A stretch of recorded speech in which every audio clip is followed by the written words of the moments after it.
mulia untuk politik uang karena yang memiliki kewenangan mengawasi penyelenggaraan pemilihan adalah Bawaslu. Dan mohon meminta kalau untuk dalil ini nanti Bawaslu menjelaskan ya. Baik yang mulia, berikut. Bagaimana politik uang yang dilakukan oleh Bupati dan Wakil Bupati calon nomor urut 2 ya. Baik yang mulia, benar. Ya, terus berikut mengenai dalil mutasi kalau Anda PNS. tahu nggak mengenai adanya politik uang ini? Tidak tahu yang mulia. Tidak tahu. Mengenai mutasi PNS pun sama dengan politik uang yang mulia, karena ini berhubungan dengan fungsi pengawasan yang dilakukan oleh Bawaslu. Ya. Intimidasi dan ancaman terhadap ASN juga sama yang mulia. Oke. Khusus untuk tentang ketidaknetralan penyelenggara pilkada dalam pemilihan bupati dan wakil bupati yang mulia. Nah, ini gimana Itu ada, baik yang mulia, ada rekomendasi Bawaslu yang mulia ya, untuk beberapa penyelenggara pemilihan, dan itu sudah ditindaklanjuti oleh termohon yang mulia. Ya.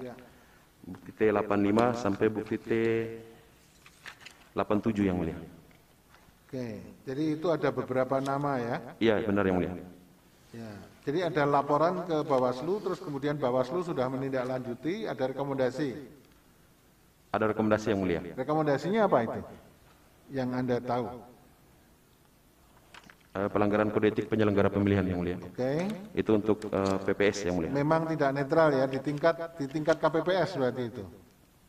Diduga terlibat pada sebagai tim sukses yang mulia. Tim sukses juga ya. Setelah dilakukan klarifikasi oleh termohon dan memeriksa bukti-bukti, nama-nama penyelenggara pemilihan tersebut yang diduga terlibat tim sukses itu tidak ada di nama SK yang dimasukkan oleh tidak ada nama yang disebutkan ini, misalnya Popu sampai Yosita ini.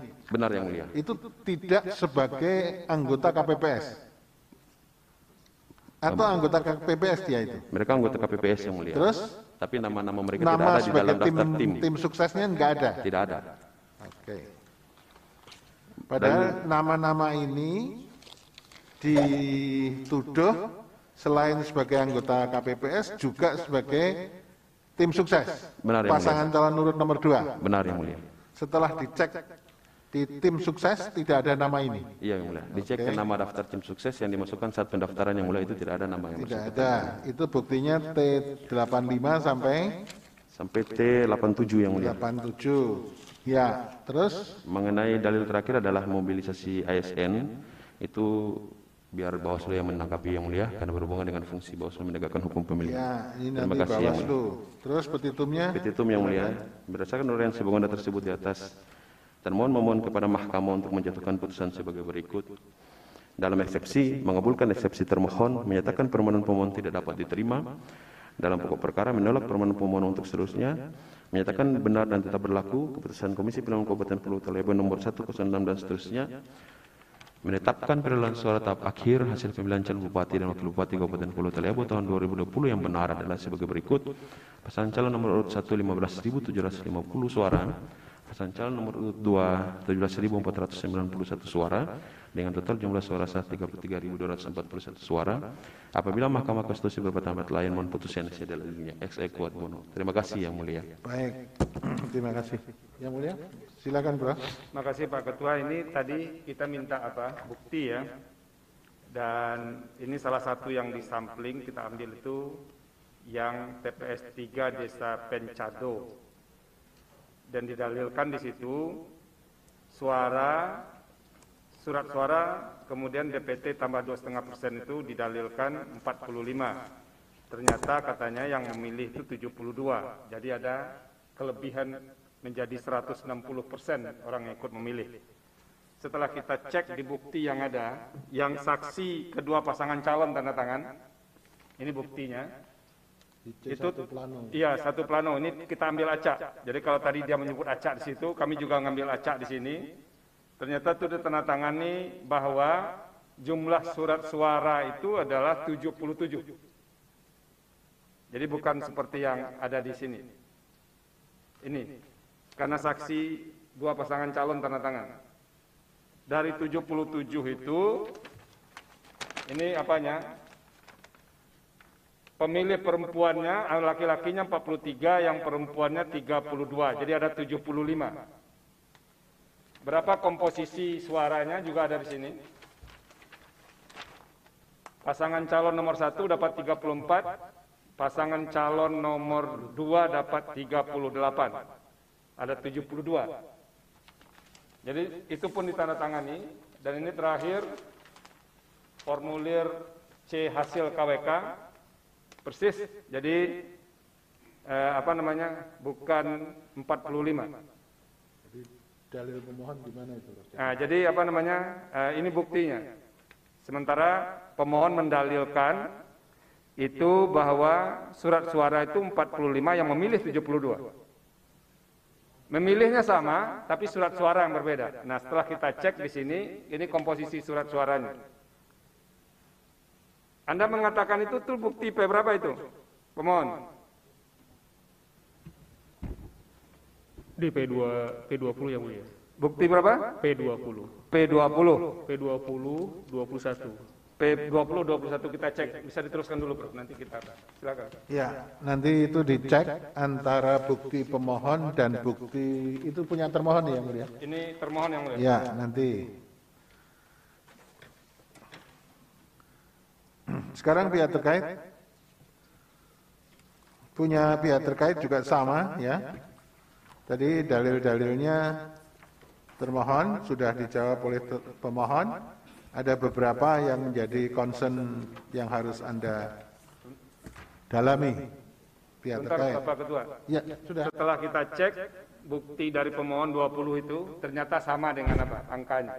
Sama dengan termohon ya. Jadi 43, 32, 75, jadi sama komposisinya. Ya. Terima kasih Pak Ketua. Oke. Sekarang pihak terkait ada eksepsi? Baik, terima kasih Yang Mulia. Dari pihak terkait ada eksepsi Yang Mulia. Eksepsinya berkenaan dengan apa? Satu, Mahkamah tidak berwenang memeriksa dan mengadili perkara pokok. Ya, dianggap dibacakan. Dianggap dibacakan. Selanjutnya kedudukan hukum legal standing pemohon dianggap dibacakan Yang Mulia. Ya.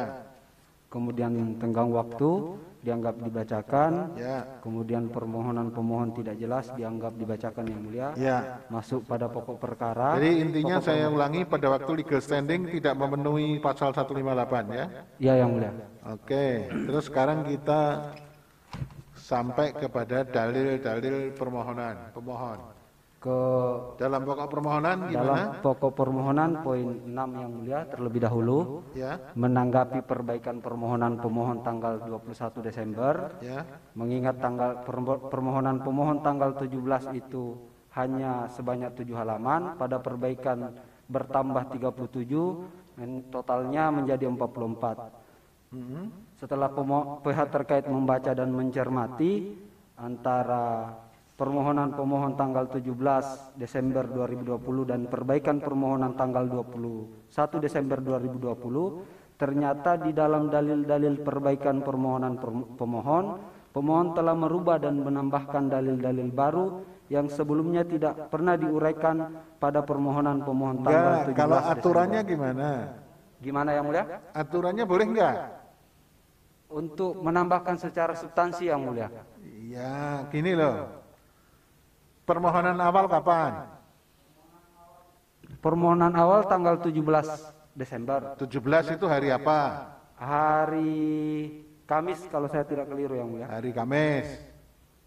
Terus kemudian Perbaikannya boleh melakukan perbaikan enggak? boleh Yang Mulia. Hah? Boleh Yang Mulia. Waktunya gimana? Tanggal 21 Yang Mulia. 21 masih memenuhi tenggang waktu enggak? Masih Yang Mulia. Masih. Kalau dalam perbaikan yang masih memenuhi tenggang waktu boleh merubah substansi enggak? Tidak boleh Yang Mulia. Boleh. Yang tidak boleh adalah perbaikan yang dilakukan di persidangan ini. Loh, itu sudah berkali-kali disampaikan di persidangan. Siap, Jadi Yang begini loh, ini teman-teman semuanya para advokat. PMK kita mengatakan permohonan bisa diajukan 3 hari setelah penetapan dan pengumuman yang dilakukan oleh termohon. Itu permohonan awal. Kemudian boleh memperbaiki. Perbaikan itu dilakukan 3 hari setelah permohonan awal. Dalam perbaikan itu yang memenuhi 3 hari itu bisa dilakukan 1, 2, 3 kali, tapi yang dipakai adalah perbaikan pertama. Dalam perbaikan pertama itu boleh mengubah substansi. Dalam perbaikan yang mengubah substansi boleh berubah semuanya. Tapi kemudian itulah yang dipakai untuk persidangan ini. Tetapi dalam persidangan, dalam PMK dikatakan masih boleh mengubah, memperbaiki, hanya typonya saja. Jadi perbaikan yang pertama itu enggak ada masalah. Ini supaya diketahui, ya. Pelajari yang baik PMK kita. Tapi ini hanya untuk mempertegas. Jadi Anda salah untuk mengerti PMK ini pihak terkait. Baik, Yang Mulia. Ya, sekarang Sekarang masuk ke poin 11 Yang Mulia, halaman 15. Dalil permohonan pemohon, pokok permohonan pemohon, poin 8 halaman 8 sampai dengan halaman 11, yang menyatakan pada pokoknya telah terjadi di beberapa TPS dengan partisipasi melebihi 100%, antara lain pada kolom Yang Mulia, ya, di TPS 2 Desa Salati, Kecamatan Taliabu Barat, di mana jumlah surat suara sebanyak 226 dan partisipasi sebanyak 225 pemilih. itu sama dengan jawaban termohon. Ya, sama Yang Mulia. Sama ya? Ya, Yang Sama Mulia. dengan termohon. Itu sampai halaman berapa? Sampai halaman 23 Yang Mulia. 23. Ya, terus dilanjutkan. Kemudian masuk lagi pada dalil pokok permohonan pemohon, poin 9 halaman 11, yang menyatakan pada pokoknya terdapat pemilih yang tidak berhak mencoblos surat suara, antara lain pada TPS 3 Desa Woyo dalam kolom Yang Mulia. Itu semua sama dengan apa yang disampaikan termohon? Secara prinsip sama Yang Mulia. Sama ya. Pada Dianggap dibacakan. dianggap dibacakan. Terus sampai halaman berapa? Halaman 57 Yang Mulia. Sekarang 57.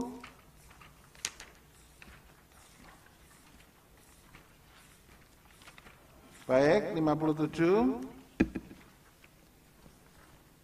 Terus sekarang halaman 58. Halaman 58 poin 13 bahwa terhadap dalil pokok permohonan pemohon poin 10 halaman 19 yang menyatakan adanya selisih suara yang dicoblos dengan jumlah pemilih yang ada dalam daftar hadir sebagai akibat dari penerbitan suket yang diterbitkan oleh Kepala Dinas Dukcapil Kabupaten Pulau Taliabu yang tujuannya untuk mobilisasi pemilih dalam rangka memenangkan pasangan calon nomor urut 2. Hal ini dibuktikan pada TPS-TPS yang ada dalam pemilih tambahan menggunakan suket dimenangkan oleh calon nomor urut 2 adalah dalil yang keliru Yang Mulia. Ya, mengingat baik. sebagaimana itu sama dengan apa yang disampaikan termohon. Ya Yang Mulia, kami buktikan Ada yang beda dengan yang disampaikan termohon?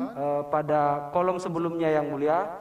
Contohnya pada poin 2 dalam kolom 3, 4, 7 itu dimenangkan oleh pihak pemohon Yang Mulia. Oke. Kemudian dalam pokok permohonan poin 11 halaman 19 sampai dengan halaman 27 yang pada pokoknya menyatakan terdapat pemilih dalam DPTB dan DPPH yang tidak berhak memilih, salah satunya pada TPS 1 Desa Bobong Kecamatan Taliabu. Telah ditemukan adanya pemilih yang tercatat dalam DPTB sebanyak 30 dan DPPH sebanyak 7 orang yang kesemuanya bukanlah warga yang berhak memilih pada TPS tersebut. Bantahan pihak terkait dalam kolom bahwa dalil tersebut merupakan dalil keliru yang patut untuk ditolak, mengingat bukti form